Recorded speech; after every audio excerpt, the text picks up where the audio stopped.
As promised, today we're going to solve the same inequality as the last video, but by graphing, which I think is a lot more elegant.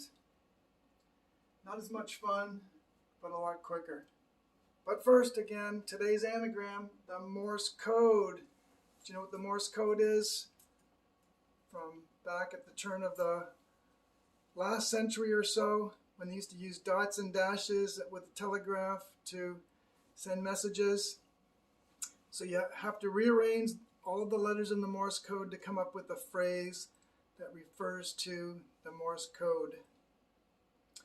All right, let's reconsider the inequality from the last time.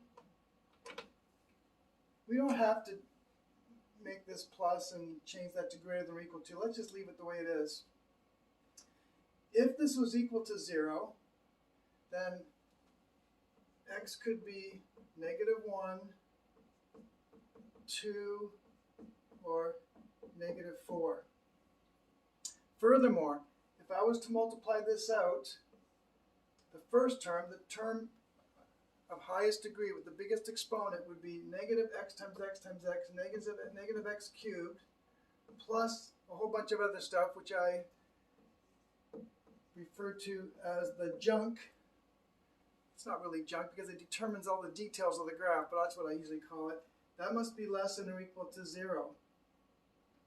So we can use those two facts to quickly sketch this graph.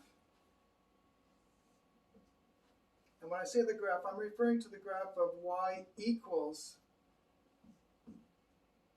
that cubic. So there's the y-axis, there's the x-axis, that's the origin. The key numbers are -1, 2, and -4. Cubics tend to look like this, or like that. To figure out which one it is, we need to consider what happens, for example, if I go way left on the graph. If x is a negative number, then I get a negative number cubed just negative, make that negative so it's positive. So that means if I go way left, the graph's going to be coming down from above. It's going to come back up and go through -1, and then back down through 2, and then it's going to go to -infinity. You could also consider what happens if you went way right. If that was positive, a positive number cubed is positive, that makes it negative, so yeah, it goes to -infinity. So that's the general shape with 3 key points. So where is that less than or equal to 0? Well, it's less than or equal to 0, in other words, negative or 0 here and here. So I can write the solution as being between -4 and -1, and, or you could say or. It's not at the same time, so I'll say or. X is greater than or equal to 2. If you check back to the last video, that's exactly what we got before. I prefer this method, even though the other method is a little more algebraic. All right, we're going to look at this inequality one more time by looking at test points, points between those key numbers and on either side of them.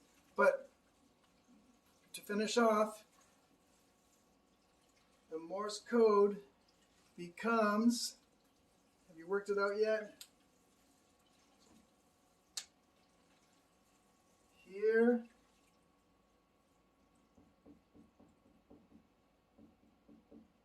so that would be that, come, that would be that, and finally what's left? D-O-T-S, here come dots. Gotta love it. Makes perfect sense. All right, see you next time.